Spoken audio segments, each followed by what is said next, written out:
ನಮಸ್ಕಾರ. ವನಜಾ ಮಲ್ನಾಡ್ ಬಂದಾಯಿತು, ಹೊಸ ವಿಡಿಯೋ ತಂದಾಯಿತು. ಬನ್ನಿ ಇವತ್ತು ವಸುದೇವ ಕುಟುಂಬ ಸೀರಿಯಲ್ಲು ಹೇಗೆ ಮೂವ್ ಆಗುತ್ತೆ, ಏನು ಸ್ಟೋರಿ ಇದೆ ನೋಡೋಣ. ಅದಕ್ಕಿಂತ ಮುಂಚೆ ನನ್ನ ವಿಡಿಯೋಕ್ಕೆ ಸಬ್ಸ್ಕ್ರೈಬ್ ಮಾಡ್ಕೊಳ್ಳಿ, ಹಾಗೆ ಒಂದು ಲೈಕ್ ಕೊಡಿ. ಗೀತಾ ಮತ್ತು ಅವಳ ತಂಗಿ ಇಬ್ಬರು ಇಲ್ಲಿ ವಾದ ವಿವಾದಕ್ಕೆ ನಿಂತಿದ್ದಾರೆ. ಯಾಕೆ ಅಂತ ಅಂದರೆ ಅವಳ ತಂಗಿಗೆ ದುಡ್ಡು ಕೊಟ್ಟರೆ ನಾನೇ ಹೋಗಿ ತೊಗೊಂಡು ಬರ್ತೀನಿ ಮೆಟೀರಿಯಲ್ಸು ಅಂತ ಅವಳು.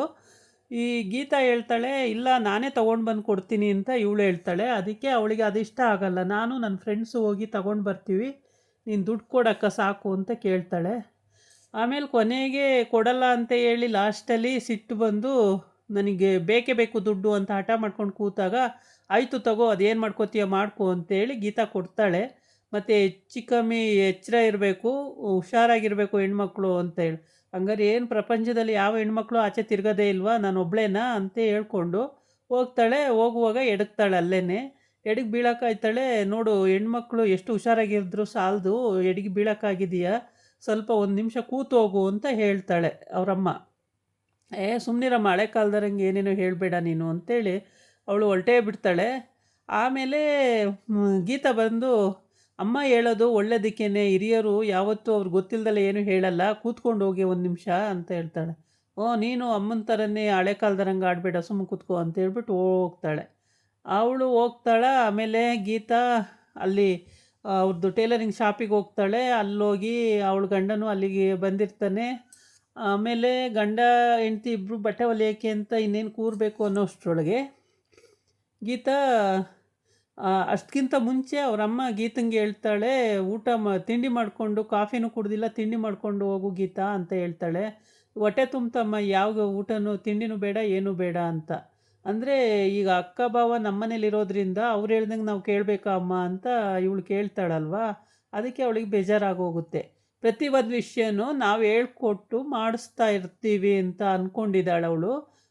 ಅವಳಿಗೆ ಸ್ವಾತಂತ್ರ್ಯ ಇಲ್ಲ ಅನ್ನಂಗೆ ಆಗಿಬಿಟ್ಟಿದೆ, ನಾವೇನೋ ರಿಸ್ಟ್ರಿಕ್ಷನ್ ಮಾಡ್ತೀವಿ ಅನ್ನಂಗೆ ಅಂತ ಹೇಳ್ಬಿಟ್ಟು ಈ ಗೀತಂಗೆ ಬೇಜಾರಾಗುತ್ತೆ. ಫಸ್ಟು ಅವರಮ್ಮ ಅನ್ಕೋತಾಳೆ, ಫಸ್ಟು ಸ್ವಾತಿನೂ ಗೀತನೂ ತುಂಬ ಎಗನಿಷ್ಠಿ ಆಗಿದ್ದರು, ಈಗ ಹೆಂಗೋ ಅವ್ರು ಸರಿ ಹೋದರು.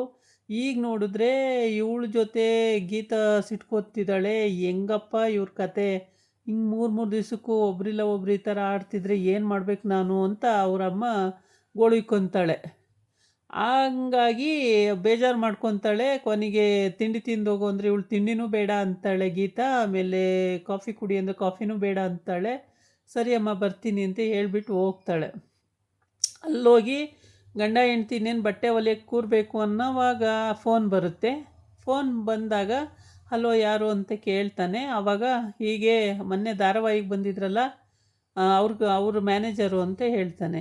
ಏನು ಸರ್ ಅಂತ ಕೇಳುವಾಗ ಯಾರೂ ಬಂದಿಲ್ಲ, ಒಂದು ಪಾತ್ರೆ ಇದೆ ಮಾಡ್ತೀರೇನ್ರಿ ಅಂತ ಹೇಳ್ತಾನೆ. ಅಯ್ಯೋ ನೀವು ಹ್ಞೂ ಅಂದರೆ ಮಾಡ್ತೀನಿ ಸರ್ ಅಂತ. ಬನ್ನಿ ಮಾಡಿ, ಇನ್ಯಾರನ್ನೂ ಹೇಳಲ್ಲ, ಇಷ್ಟೊತ್ತಿಗೆ ಇಷ್ಟು ಗಂಟೆಗೆ ಇಂಥ ಲೊಕೇಶನಿಗೆ ಬನ್ನಿ ಅಂತ ಹೇಳಿಬಿಟ್ಟು ಕಟ್ ಮಾಡ್ತಾರೆ.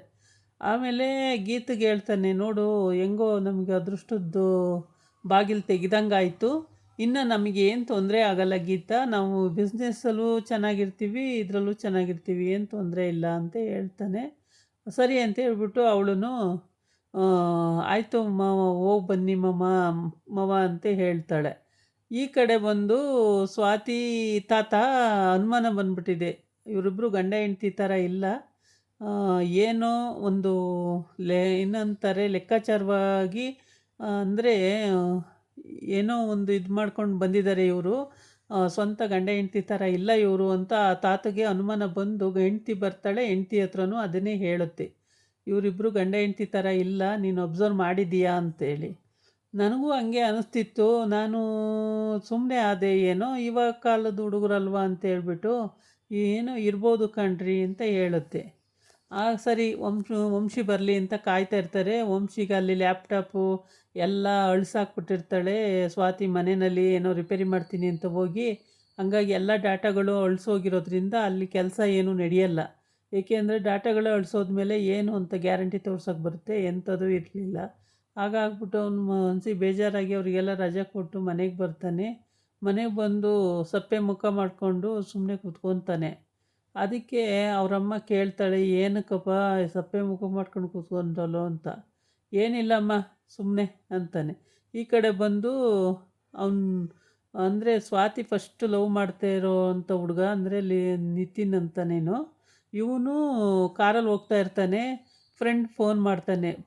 ಎಷ್ಟೋ ನೋಡು ಮದುವೆ ಆಗಿ ಅವಳದು 6 ತಿಂಗಳು ಆಯಿತು. ನೀನು ನೋಡಿದ್ರೆ ಅವಳು ಜಪಾನೆ ಮಾಡ್ತಾ ಕೂತಿದ್ದೀಯಾ, ಅವಳ ಗಂಡನ ಜೊತೆ ಹಾಯಾಗಿದ್ದಾಳೆ, ನೀನು ನೋಡಿದ್ರೆ ಅವಳು ಜಪಾನೆ ಮಾಡ್ತಾ ಕೂತಿದ್ದೀಯಾ ಅಂತ ಫ್ರೆಂಡ್ ಬೈತಾನೆ. ಹಂಗೇನಿಲ್ಲಪ್ಪ ಹಂಗೇನಿಲ್ಲ, ಬರ್ತೀನಿ, ಟೈಮೇ ಸಿಕ್ಕಿಲ್ಲ, ಬರ್ತೀನಿ ಅಂತ ಹೇಳ್ತಾನೆ. ಹಂಗೆ ಅಂದ್ಕೊಂಡು ಆಯಿತು ಈ ತಕ್ಷಣಕ್ಕೆ ಸಿಗ್ತೀನಿ ಅಂತ ಹೇಳಿಬಿಟ್ಟು ಫೋನ್ ಇಡ್ತಾನೆ. ಅಷ್ಟೊತ್ತಿಗೆ ಈ ಸ್ವಾತಿ ತಂಗಿ ಅವಳ ಫ್ರೆಂಡ್ಸು 3 ಜನ ಒಂದೇ ಸ್ಕೂಟಿಲಿ ಬರ್ತಾ ಇರ್ತಾರೆ. ಹೆಲ್ಮೆಟ್ ಇರಲ್ಲ ಏನಿಲ್ಲ. ಅಲ್ಲಿ ನಿಲ್ಲಿಸ್ಬಿಟ್ಟು ಹೆಲ್ಮೆಟ್ ಇಲ್ದಲೇ ಬರ್ತಾವ್ರಲ್ಲ 3 ಹುಡುಗಿರು ಇವ್ಯಾವಪ್ಪ ಅಂತ ನೋಡ್ತಾನೆ. ಅದರಲ್ಲಿ ಒಬ್ಬಳು ಸ್ವಾತಿ ತಂಗಿ ಆಗಿರ್ತಾಳೆ. ಹಾಗಾಗಿ ಸರಿಯಾಗಿ ನೋಡ್ತಾನೆ. ನೋಡಿದಾಗ ಸ್ಕೂಟಿಲಿ ಪೆಟ್ರೋಲ್ ಖಾಲಿಯಾಗಿರುತ್ತೆ. ಯಾರಿಗೋ ಪೆಟ್ರೋಲಿಗೆ ಫೋನ್ ಮಾಡು ಅಂತ ಯಾರೋ ಫ್ರೆಂಡ್ ಪೆಟ್ರೋಲ್ ತೊಗೊಂಡು ಬರ್ತೀನಿ ಅಂತ ಹೇಳ್ತಾನೆ. ಹಂಗಾಗ್ಬಿಟ್ಟು 3 ಜನ ಅಲ್ಲೇ ನಿಂತ್ಕೊಂಡಿರ್ತಾರೆ. ಒಂದು ಸೆಲ್ಫಿ ತೊಗೊಳ್ಳೋಣ ಕಂಡ್ರೆ 3 ಜನ ಅಂತೇಳ್ಬಿಟ್ಟು ಒಂದು ಸೆಲ್ಫಿ ತೊಗೊಳ್ತಾ ಇರ್ತಾರೆ. ಸೆಲ್ಫಿ ತೊಗೊಳ್ತಾ ಇದ್ದಾಗ ಯಾರೋ ಕಳ್ಳ ಬಂದು ಮೊಬೈಲ್ ಕಿತ್ಕೊಂಡು ಓಡಿಬಿಡ್ತಾನೆ. ಆಯಿತಾ, ಅದನ್ನು ನೋಡ್ತಾ ಇದ್ದವನು ಇವನು ಮೊಬೈಲ್ ಕಿತ್ಕೋಬೋದ್ನಲ್ಲ ಅಂತೇಳಿ ಕಾರಿಂದ ಕೆಳಗಿಳಿದು ಅವನ್ನ ಬೆರೆಸ್ಕೊಂಡು ಹೋಗಿ ಮೊಬೈಲ್ನ ಕಿತ್ಕೊಂಡು ಬಂದು ಅವ್ರ ಕೈಗೆ ಕೊಡೋದಂಥ ಸೀನಿದೆ. ಅದು ಅವಳಿಗೆ ಅಷ್ಟೊತ್ತಿಗೆ ಪ್ರಜ್ಞೆ ತಪ್ಪದಂಗೆ ಬಿದ್ದೋಗ್ಬಿಡ್ತಾಳೆ. ಬಿದ್ದೋದಾಗ ಆಮೇಲೆ ಇವನೇ ಅವಳನ್ನ ಎತ್ತಿ ನಿಲ್ಲಿಸಿ, ಈ ಹುಡುಗಿರಿಬ್ಬರು ಥ್ಯಾಂಕ್ಸು ನೀವು ಬಂದು ಸಹಾಯ ಮಾಡಿದ್ರಿ ಹಾಗೆ ಅಂತ ಫಸ್ಟು ಗಾಬರಿಯಾಗಿ ಹೋಗ್ತವೆ. ಮೊಬೈಲ್ ಕಿತ್ಕೋದ್ನಲ್ಲ, ಯಾರು ಕಾಪಾಡಿ ಕಾಪಾಡಿ ಕಾಪಾಡಿ ಅಂತೇಳಿ ಕೂಗಾಡ್ತವೆ. ಆಮೇಲೆ ಕಿತ್ಕೊಂಡ್ಬಂದು ಕೊಟ್ಟ ಮೇಲೆ ಸಮಾಧಾನವಾಗಿ ಮಾತಾಡ್ತವೆ. ಅವಳ ಸ್ವಾತಿ ತಂಗಿಗೆ ಗೊತ್ತಿತ್ತೋ ಇಲ್ಲವೋ ಗೊತ್ತಿಲ್ಲ, ಆದರೆ ಇವತ್ತೇ ಹೊಸ್ದಾಗಿ ಗೊತ್ತಾಗ್ತಿರೋದು. ಸ್ವಾತಿ ಸ್ವಾತಿ ಅಂದರೆ ಇವನು ಒಬ್ಬ ಮಾವನ ಮಗನೇ ಇರಬೇಕು. ಇವಳಿಗೆ ಇವನು ಒಬ್ಬ ಮಾವನ ಮಗನೇ ಇರಬೇಕು. ಇದಾಗಿತ್ತು ಇವತ್ತಿನ ವಿಡಿಯೋ. ನಾಳೆ ಇನ್ನೊಂದು ವಿಡಿಯೋ ಜೊತೆ ಬರ್ತೀನಿ. ನಮಸ್ಕಾರ.